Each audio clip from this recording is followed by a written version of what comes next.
Hi everyone. Hey boss switchers, just gonna light my candle. It's early here. I'm running a little bit late. It's 8:30 in the morning. I hope you can join me today. This is one of my favourite topics, something that I love talking about, and it's something I've been teaching for at least 25 years. I've lost count. It's been a long time since I've been teaching this work. So I wanted to stop by today to talk to you about channeling, the ins and outs, as much as I can share basically in 30 minutes, but talk to you about who the guides are, how to channel, and also the purpose of channeling. And I've endeavoured over the years to teach people how to channel rather than people handing their power outside of themselves to others, so that you get to become the creator or the creatrix of your reality. And I suppose with channeling, it's quite different to, well, it's not really about fortune telling. Channeling is far more creative than that. It's about aligning with your destiny and your purpose, and growing yourself, moving into new experiences. My guides often say to me that channeling isn't about perfection. When we're not here to seek perfection in this lifetime, we're here to have experiences to grow ourselves, and novel experiences, new experiences that invite us to stretch out of our comfort zone and to get to know ourselves in very new and vital ways. So, yeah, the brief introduction there to what channeling is. I should mention my name is Marina Lovas. I refer to myself as the Soul Purpose Mentor, and I support intuitive and spiritual entrepreneurs to monetize their passion to purpose, specifically in the areas of tarot and channeling. And yes, and as I was saying, I've been teaching this for years. So I want to give you an introduction to who the guides are, because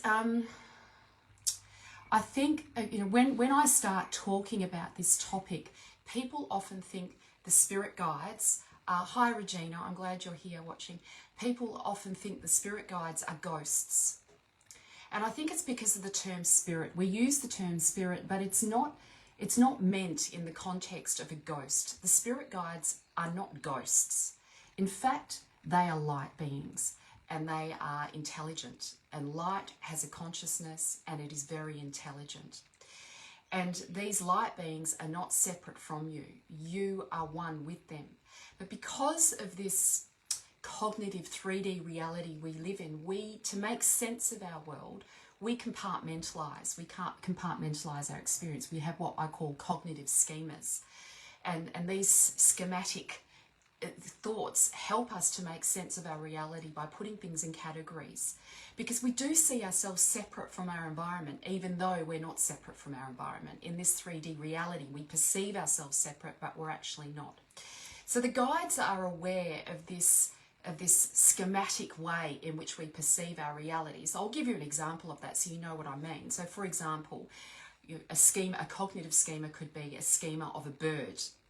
And then there are, minor schemas where we have, a magpie, a pigeon, a budgie, a budgerigar, or a crow. So we have these categories that we use to make sense of our reality. And it's really important to note this, because there's a purpose to me telling you this. So the guides are aware of that. And so they will produce a form. The light will transfigurate into a form to meet this cognitive schematic way of perceiving our reality. They get that. They understand that. So they'll transfigurate into a form to meet our path of least resistance. So in their purest form, in their purest energy, they are light.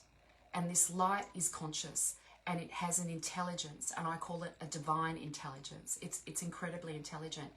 And so it will transfigurate into a form to meet your path of least resistance.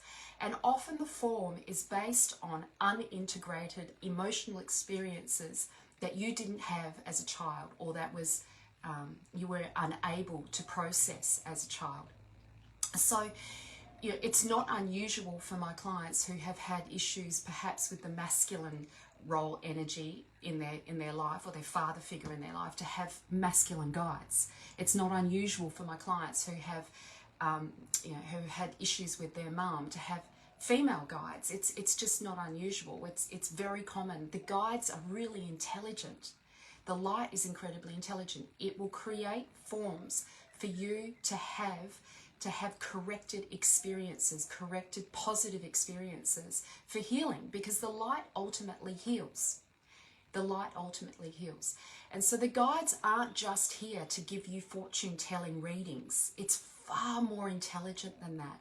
They are here to heal you and to help you heal your life, and for you to become your true expression, more of who you are in this lifetime.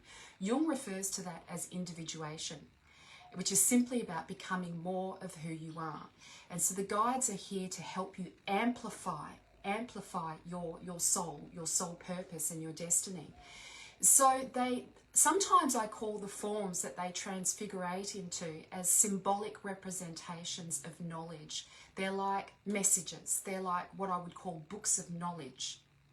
And they are not, they're metaphors, they're symbolic. They're not given to you just for the sake of giving you an image for no reason. These images are specifically created for your unique experience. Do you feel like you're on a deep healing journey of self-love right now? What a beautiful journey. What a beautiful journey. Not many people will claim that journey. And it's an amazing journey. Channeling offers you that for sure. The guides value you and your soul purpose and who you are in this lifetime. They are here to cultivate this valued self.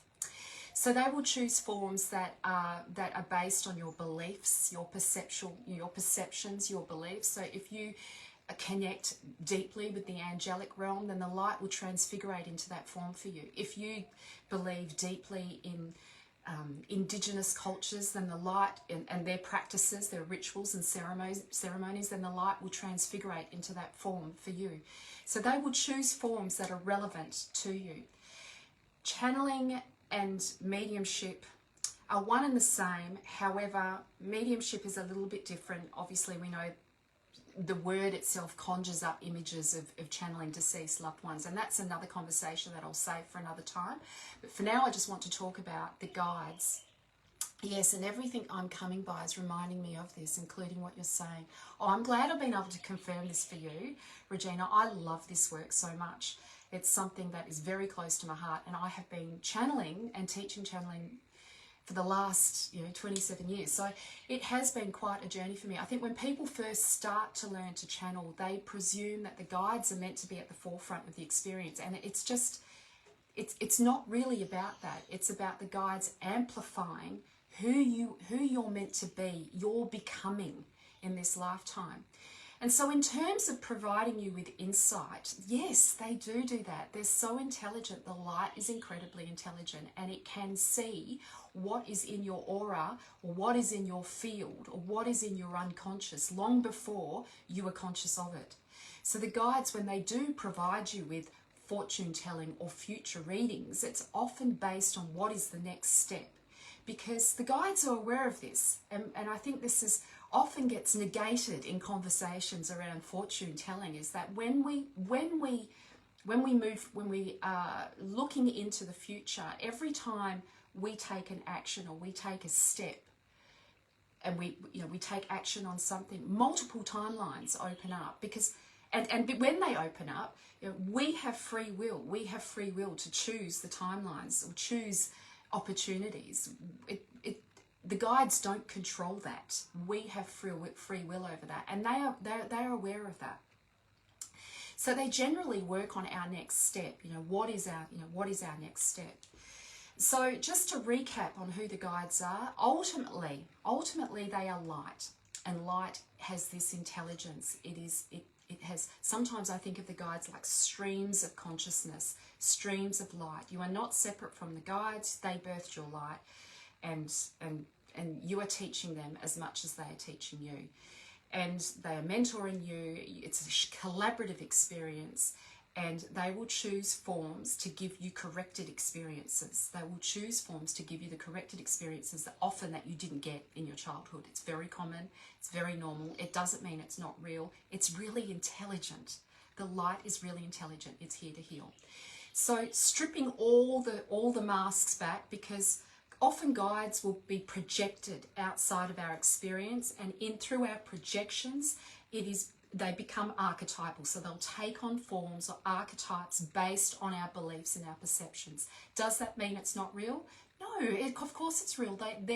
The representations that are projected outside of you based on who you think your guides are relevant. I call them books of knowledge, and they are guidance. They're metaphors and symbolic representations of lessons, guidance for you. There's medicine in that for you. So how do we open to channel? This is the big question. How do we open to channel? Because this is what I teach. And obviously I can't teach you everything in 5 or 10 minutes, but essentially for you to have a clear connection with your spirit team, with the light beings, you need to drop down into your body. Many people, and there's nothing wrong with channeling from this kind of cognitive space. There's nothing wrong with that. However, all of us know that our mind can send us on some wild goose chases. Our minds are very loose. And when we don't anchor our energy into our body and we don't ground the energy, sometimes things can get lost in translation, and we can get lost in all the different associations that happen in our mind. Our memory and our mind is very clever. We have neural pathways, and one pathway will fire off another pathway, and we can get very lost in what I call monkey mind. So when I teach channeling, what I do is I teach people how to drop down into the body, to have not just a mental or a cognitive or a clairvoyant experience of their guide, but to actually feel, to have a tangible experience of spirit. And it's often not spoken about and not taught in channeling. This is my specialty. I teach embodiment practices, and when we channel and we drop down into the body, the light will find its way to the parts of ourselves, or I often call the unloved parts of ourselves. The light is really intelligent. The guides are here to heal you, not just to give you fortune telling. This is not the purpose of the guides. They're here to heal and to help you to become more of who you are. So the light will find its way to these shadow aspects of your being, to liberate, to bring that to your conscious awareness. And it can be a very emotional journey. It can be an incredibly emotional journey for people when they start to truly open to channel. And these are the unloved parts of ourselves that need our loving attention. And often these are the, hi Shannon, these are the debris, the emotional debris that is often getting in the way of you channeling clearly. It can get in the way. It acts like a filter. And it's not that you can't channel, it's just the light is filtering through this debris, so it's distorting. It's distorting your readings, it's distorting what's coming through based on your fears and these unresolved, unintegrated emotional experiences. So often when we open to channel, it can be an incredibly emotional experience. The light will drop down, it will find its way into these unloved parts of our being, these unintegrated emotional experiences, and help us to heal. And once, the light is so clever, it does this to open us to channel, to prepare us to channel. So opening to channel requires a vulnerability, actually. It requires an incredible vulnerability of dropping down the guard that you wear, that you hold around your heart. It requires you to open to love, and it's one of those uncomfortable conversations for many people. We are not very, hi Claire, we live in a world where we have been through some many of us have been through traumatic experiences. We haven't been born in a perfect world. So we've learnt to guard ourselves. We've learnt to cover over, to cover up our heart, or to cover up, we're afraid of love. We're afraid of being hurt. And so the guides, to channel with clarity, to learn how to channel, we have to learn how to drop down that guard, to be vulnerable, to love, because that is where the purest form of your channeling will be. That is where the clarity is in the heart, the gut and the heart consciousness. That is where you will gain the most clarity. And it's the portal. It's the portal to the spiritual realms. It's the portal to the divine intelligence of this universe, which is love. It is love. Love heals. It is the most powerful force. We don't talk about it because we hold shame around it. We hold shame around our hurts. We hold shame. We have guilt around the mistakes that we've made. And we've learnt to harden up, toughen up, and to not let ourselves be vulnerable to love. And we see it all the time with people in the conversations that they have with us. People go on the attack. They're on the defense. They think you're trying to rip them off. You know, they're trying to protect themselves all the time. It's, you know, it's not uncommon. This is how we've become very guarded. So to open to channel, we have to learn to let down that guard. And when we do, we're not just feeling love. We're often feeling pain as well. And this is why people are scared to open up, because when we drop down the guard, the level of pain that we feel in our body is the depth of love that we get to experience as well. So channeling isn't something that happens outside of you. The guides are not at you, talking at you. They are moving through you. The light is moving through you. Channeling is happening through you. It's a big misconception to think that they're talking outside of you. It's just not how it is. It's happening through you, and you're not separate from your guides, and it is incredibly healing. It will change your life. It will transform your life in the most life-giving ways, but it requires practice for sure. So, what is the purpose of channeling? Like, why are we doing this? Well, so one of the big reasons that I teach channeling is for you to be empowered, for you to empower your own life, for you to be able to take some control over your destiny. At the end of the day, all the answers you will ever need actually exist within you. And yes, sometimes we have to ground knowledge through training, absolutely. And also the knowledge that we ground through our training is supported in massively by your spirit team. So it's like from above and below. We need both in our work. We need both.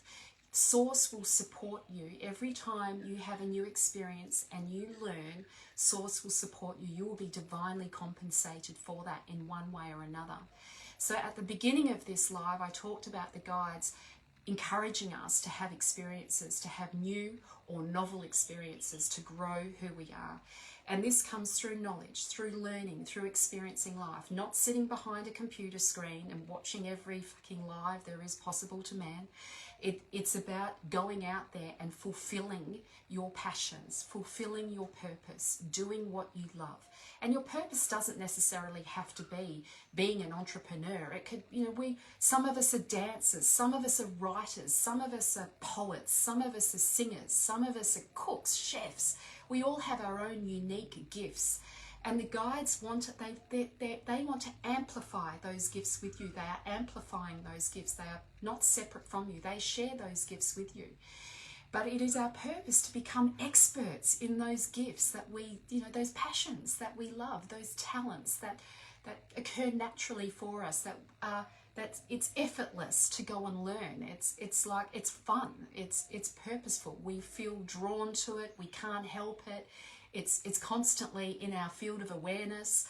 We see, we're drawn, they become salient, these learning opportunities become salient to us. And the guides want us to say, yes, learn, go and become an expert in what you love. Become an expert in your passion to purpose. And they will support you to do that. Every time you take a leap of faith and you trust what is in front of you, that will enable you to ground more knowledge for you to become more of who you are, you will be divinely compensated in one way or another. If it's not financial, it'll be some kind of resource in one way or another. The light is incredible in that way. The more you tune into love, which is what you're doing when you're following your passion to purpose, you're doing what you love. Essentially, the more you tune into that, the more it expands, the more it grows, the more you receive. And of course, I honestly believe that when we tune into our passion to purpose and we fully we tune into our upline, our soul family, the light beings, we become sorry, that's my daughter. We become we're fully supported. I forgot what I was going to say there because she's just distracted me with her message. It's so powerful, Claire. I can't. I can't express, I don't know how to express this enough. It's one thing to watch somebody else channel and rattle off messages. That's great. It's amazing. And sometimes we need that. Sometimes we do need that because we're so emotionally close to the issue that it's very hard to find clarity. Sometimes we do need that. But it's another thing actually to learn how to channel. There's a richness of experience that you don't get by watching somebody else, and there's clarity there that you don't get by watching somebody else, and the light will find its way to the darker places within to liberate these unhealed parts of yourself that need your loving attention. That these are the blocks, the limitations that we have in the way of our lived experience, of our lived experiences, or producing who we want to be in this lifetime. I was just checking the time. So the guides, essentially, the purpose of channeling is for you to be on the edge of discovery, for you to be on the edge of the creative process, of the creative experience. And it does require, sometimes I explain it like this, it's like throwing a ball, right? So the guides can see what's in our field long before we are conscious of it. And so when we receive insights from the guides, it's usually based on our desire. Okay, I was going to talk about the ball metaphor, I will in a minute, but it's usually based on our desires, what we truly desire. And the guides have intimate knowledge of this. The guides have intimate knowledge of this. They have intimate knowledge of you. Your desire is the interface between you and spirit. And your desire is your creativity. It resides in the belly of your being, in the cosmic connection with the universe, and it's meant to expand the universe. And so the guides can see this, and they can see what is already in your field. So often they will prompt you with your true desire, and this desire is very spacious, it's very expansive, and it usually stretches us way out of our comfort zone. And many of us are a little bit scared of the spaciousness of this and what it actually calls from you. So the guides will, as I was saying, they'll stretch you out of your comfort zone as far as you can throw a ball. If you think of it like that, as far as you can throw a ball, they will stretch you out of your comfort zone. That may seem really far when you think, oh my God, like I don't know if I can cope with that. They know that you can. And they can see it in your field. They already know that you can. So they have this unwavering faith in you. It's unwavering, and they think in unlimited, expansive ways. And usually our cognitive experience, our fear, our limited identity of who we are in this lifetime will often minimize or reduce what we're capable of. The guides can see our highest potential. They want us to become that. They are amplifying that. They're not separate from that. After all, you came here earthside to teach the guides, and the guides are with you earthside, well, supporting you earthside, mentoring you to become more of who you are. Together you are learning new experiences, new perspectives together. It's a shared destiny, a shared journey. So, gosh, there's so much I could say about this topic.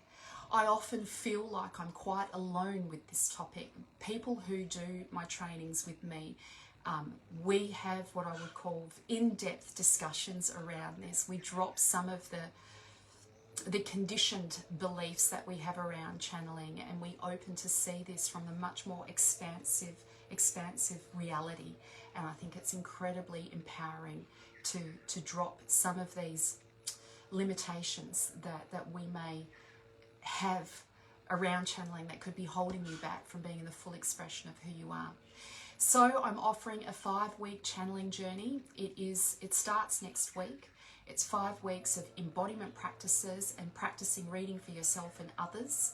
I'll be supporting you every week on Zoom, via Zoom. It's a 3-hour session. Yes, 3 hours every week. We sit down together and we go deep on channeling. We have discussions around this. We go fully into embodiment practices, doing the inner work, listening to the prompts of the guide, taking action. And I'm here to support you to do that, to take action on what is dropping through so that you can collapse time and start, empowering your life, becoming the creatrix of your reality.